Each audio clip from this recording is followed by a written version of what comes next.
Yo la guilde, j'espère que vous lootez bien et aujourd'hui nouvel épisode de la série Broken. Donc pour ceux qui la découvrent, c'est tout simplement une série que j'ai créée qui va vous permettre de découvrir des builds sur les différentes classes de Diablo 4. Vous aurez plusieurs catégories d'épisodes. Aujourd'hui on va parler d'un build de leveling, on aura aussi des builds endgame, pourquoi pas des builds de saison et peut-être des builds un petit peu off méta. Petite précision avant de commencer qui concerne tous les builds que je vous proposerai sur mon site. Alors commencer par les builds de leveling, puisque là on est sur un build de leveling. Il faut savoir que je vais essayer de vous proposer les builds les plus intéressants pour les différentes catégories que j'ai citées précédemment, mais qu'il est toujours possible de faire mieux. Et vous verrez d'ailleurs par rapport à mes builds que je vais vous proposer des nouvelles versions. Donc il y aura un build leveling, glissement de terrain V1, V2, V3 ou pas. On verra en fonction de build qu'on va trouver. Surtout concernant le druide, je sais qu'il y a eu d'énormes changements, notamment par rapport aux familiers, et ça m'étonnerait pas du tout qu'on ait des builds liés aux familiers qui seront les plus intéressants pour aller le plus rapidement vers le endgame avec le druide et d'autres classes également. Même si à terme, l'objectif des builds de leveling, ça sera vraiment de vous donner les builds les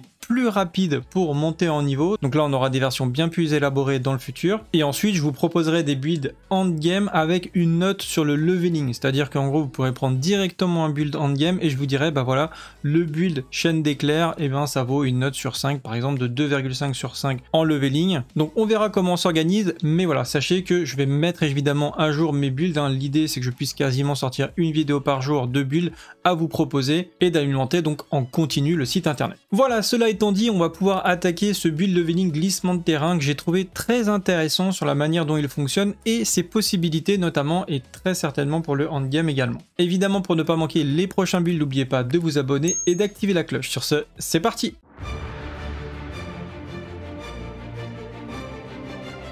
Alors c'est vrai que par rapport aux premières bêtas, eh bien il y avait beaucoup de gens qui pensaient que le druide était incroyablement faible. Cependant, après avoir passé de nombreuses heures sur la bêta, eh bien il y a pas mal de builds quand même assez puissants qui ont pu ressortir du druide, que ce soit le build glissement de terrain qu'on va voir aujourd'hui, des builds invocation, des builds élémentaires. J'ai vu des builds très intéressants liés à la surpuissance. Enfin bref, il y a pas mal de choses à mon avis à développer sur le druide et les différents buffs qu'il va recevoir, et en plus du fait qu'il n'a pas encore eu accès à sa compétence identitaire de classe sur la bêta, nous laisse penser que le druide sera à mon avis très puissant dans Diablo 4. Donc le build glissement de terrain, c'est quoi? Eh bien c'est un build où vous allez avoir deux morceaux de terre comme ça qui va se refermer sur les mobs, et on va utiliser une particularité qui s'appelle la Terra Mode, qui va faire que vous allez stacker un buff qui va vous donner 100% de chance de coup critique sur cette capacité, donc le glissement de terrain. Et comme on va pouvoir jouer sur les dégâts des coups critiques, on peut très rapidement avoir des très gros chiffres grâce à ce sort qui de base, vous allez voir, a des dégâts très importants.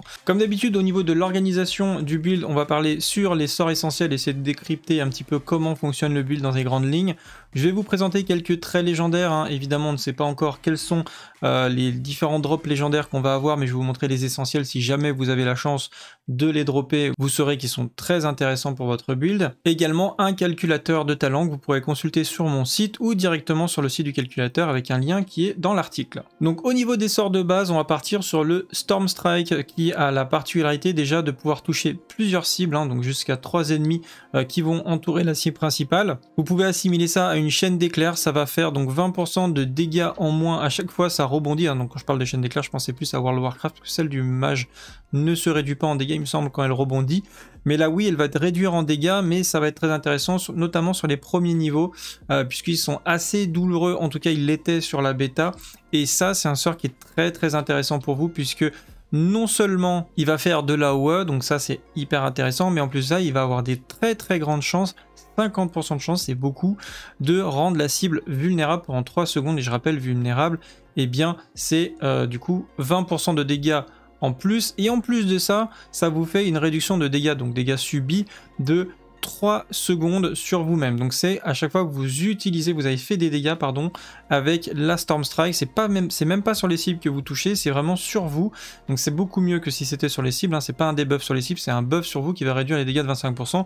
Et pour une attaque de base, c'est extrêmement intéressant. Ensuite, la compétence qui va être au cœur du build, évidemment, le glissement de terrain. Donc ce qu'on va noter de particulier sur cette compétence, c'est que déjà de base, elle a les points de dégâts qui sont quasiment, si sauf erreur de ma part, qui sont les plus élevés qu'on peut trouver dans le jeu, hein. Là par exemple au niveau 5 ça fait entre 698 à 853 points de dégâts, ce qui est énorme, et en plus chaque point de talent supplémentaire augmente de 12% par niveau, ce qui est relativement important. Vous allez prendre les modificateurs qui va faire que quand le landslide va toucher des ennemis 4 fois, et bien ça va immobiliser les prochaines cibles pendant 3 secondes. Celui-ci n'est pas très important même s'il est utile, et surtout ce qui nous intéresse c'est le prochain modificateur qui va faire qu'à chaque fois que vous allez immobiliser ou étourdir un ennemi, et bien vous allez gagner une Terramote, et à chaque fois que vous allez utiliser votre glissement de terrain et que vous aurez le buff Terramote, et bien vous allez avoir 100% de chance de coup critique, donc c'est obligé, vous allez faire un coup critique avec le sort, et en plus vous allez augmenter les dégâts critiques de 40%, et vous avez 10% de chance de gagner une Terramote quand vous allez toucher un boss. Enfin, vous avez 10% de chance de gagner une Terramote quand vous touchez un boss. On va voir qu'il y a beaucoup de moyens différents d'obtenir des Terramotes de manière assez rapide, hein. Vous pouvez les stacker vraiment par de grandes quantités, et comme ça, quand vous arrivez sur des élites ou le boss, et bien vous avez une certitude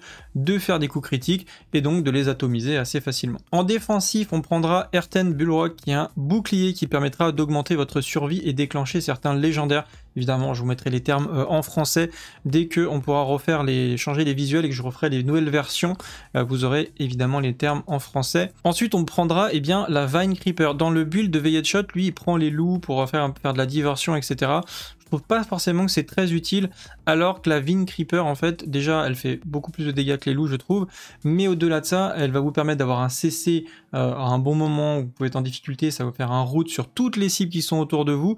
Et en plus de ça, comme on l'a vu, quand vous allez tout simplement router des cibles sur place, ça va vous générer des Terramotes. Donc ça, du coup, ça va être une usine à Terramotes. À chaque fois que vous allez le faire, ça va vous générer plein de Terramotes pour avoir des chances du coup critique sur vos landslides.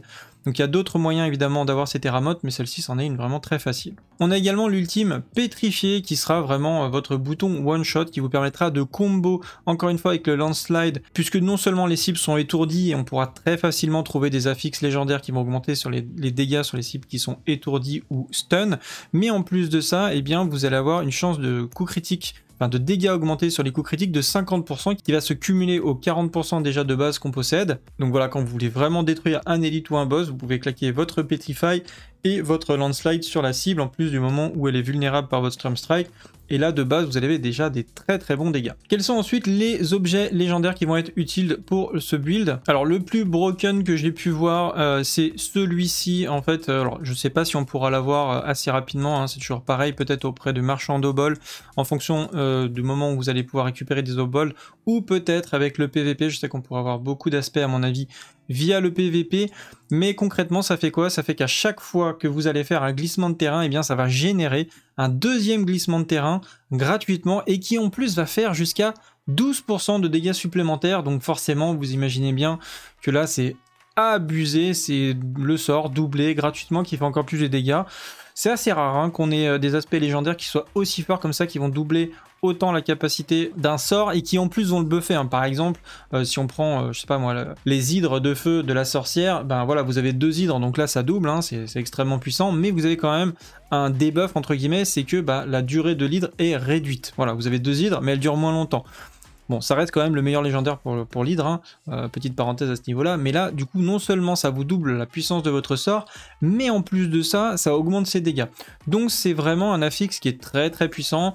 Est-ce que vous pourrez l'avoir facilement? Je suis pas sûr, mais encore une fois, je vous le note parce qu'il ira très bien avec ce build si jamais vous arrivez à l'avoir. Un autre affixe légendaire qui va augmenter les dégâts tout simplement de la terre quand vous allez faire des dégâts de foudre. Donc votre attaque de base étant des dégâts de foudre, que vous ferez de toute façon, ça peut augmenter voilà, de 36% les dégâts de foudre pendant 4 secondes, et en coup critique, pardon, des dégâts de terre pendant 4 secondes sur la cible. Et dans l'autre sens, d'ailleurs, c'est marqué, c'est un petit peu caché, je referai la screenshot, mais quand vous faites des sorts de terre, eh bien ça va augmenter les chances de coup critique de vos sorts de foudre de 9,6%. Donc voilà, vous avez les deux capacités entre foudre et terre qui s'entrebuffent, et ça c'est plutôt intéressant. Autre affixe qui est un affixe général qu'on retrouve dans pas mal de builds, vous allez faire des dégâts supplémentaires jusqu'à 50% de dégâts supplémentaires quand vous avez une barrière d'active, ce qui vous permettra, avant de caler votre burst, eh bien tout simplement claquer votre armure ici qui vous apporte un petit peu de shield, et ensuite vous claquez tout le reste pour essayer de one shot la cible de votre choix. Je vous laisserai laisserai prendre connaissance du calculateur de talent et je vous mettrai à jour la partie basse une fois qu'on aura le jeu définitif évidemment. Voilà, on arrive donc dans la partie analyse un petit peu de combat que je vous montre un peu à quoi ça ressemble. Je vais mettre en pause ici, donc en bas vous voyez il a plusieurs buffs. Le premier qui a 18 actuellement que je suis en train de trouver avec ma souris ici,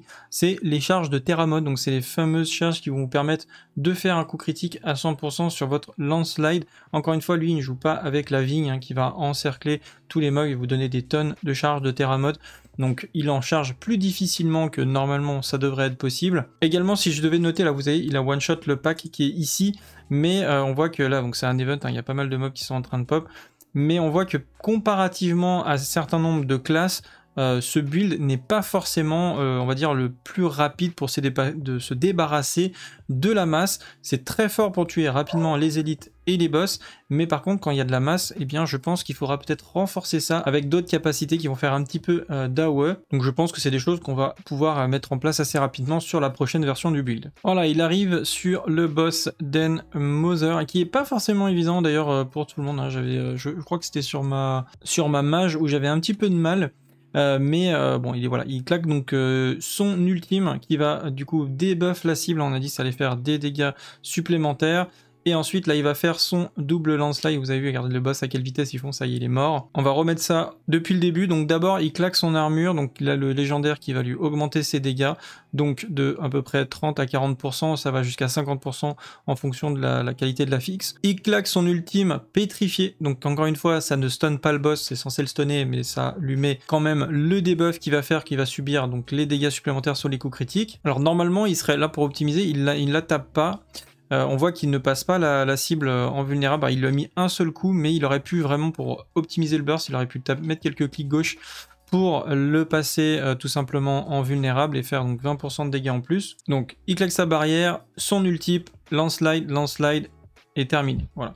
Donc on va dire qu'il a même pas forcément optimisé son burst, mais quand même il a défoncé le boss très rapidement. Donc voilà, je pense que vous avez compris un petit peu de quoi il s'agissait, comment fonctionnait le build. J'espère que cette vidéo vous sera utile. Évidemment, il y aura des nouvelles versions à venir avec des nouveaux builds, que ce soit sur le soulèvement ou d'autres builds liés au druide. Dans tous les cas, si ça vous a plu, n'hésitez pas à liker et partager la vidéo. Sur ce, salut à tous, c'est le Guild, ciao bye.